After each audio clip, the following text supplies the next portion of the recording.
Сайн байцгаана уу? Та бүхэндээ арьсарчлагаа хэрэгжүүлэх дадал зуршлын мэдээллийг хүргэе. Өдөр бүр хэрэглэх арьсарчлагаанд нэгдүгээрт нь давхар цэвэрлэгээ чухал юм. Үүний тулд өглөө бүрийн арьсаа цэвэрлэж шөнийн дотор үүссэн тослогыг арилгах хэрэгтэй. Арьсаа цэвэрлэхдээ арьсныхаа төрөл тохирсон зөөлөн цэвэрлэгчийг сонгоорой. Үүнчлэн орой бүр нүүрний будгаа сайтар арилгасны дараа арьсаа өдрийн бохирдлоо сангижруулж цэвэрлээрэй. Хоёрдугаарт нь чийгшүүлэлт. Тонер, эссенц, серум, ампул гэх мэт чийгшүүлэх бүтээгдэхүүнээ зохиноцсноос өмнө түрхэнэ.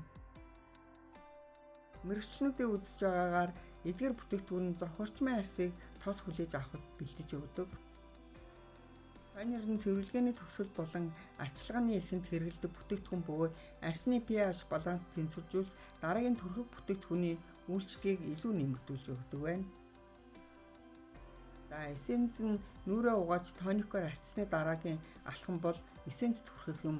Хуурай арьстай бол тоникоо бүрэн хатгаас нь өмнө эссенцээ түрхээрэй.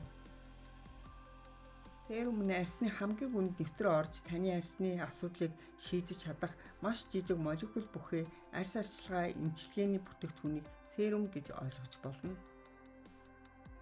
Серумын дотроо олон төрөл байдаг. Үүнд нүхжилтийн, нөсөө толгоны, гүн чийгшүүлэх, үрчлээний эсрэг, арьс чангалга гэх мэт. Иймээс өөрийн арьсны асуудлыг харгалзан үзэж серумыг сонгох хэрэгтэй. Охины туцанд ихэвчлэн кофеин, галлурын хүчил, пептид гэх мэт хүчтэй найрлагууд агуулгадаг тул нэг ширхэг вандууны хэмжээтэй байхад л хангалттай.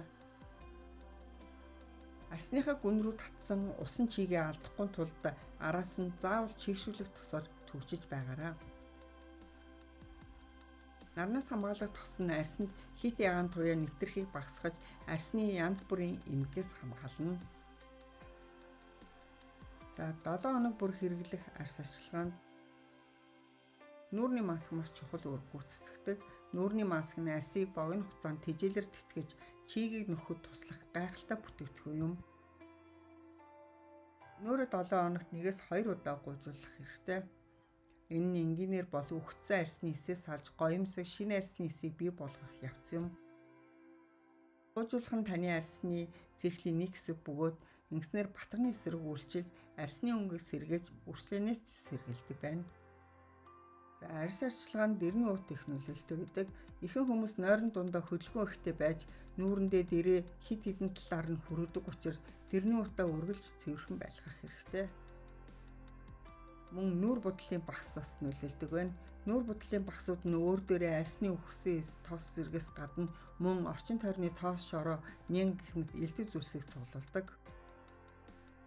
Иймээс өдөр тутам хэрэглэдэг нүүр будлын багсууд үргэлж цэвэрхэн байх ёстой. За сар бүр хэрэглэх арьс арчилгаанд гүний гуйжуулалтыг хийхэд чухал юм. Жил бүр хэрэглэх арьс арчилгаанд арьсаа онцлуулж шалгуулах. Ингэснээр арьсны онцлог төрлөө мэдэж авдаг. Арьсны асуудал байгаа бол хаанаас үүдэлтэй байгааг олж тогтооно. Арьсны эмзэг талаа олж мэдэж цаашдаа эрсдэлтэй байж болох хүчин зүйлүүд юу болохыг тодорхойлно. Анхааран сонссон та бүхэндээ баярлалаа.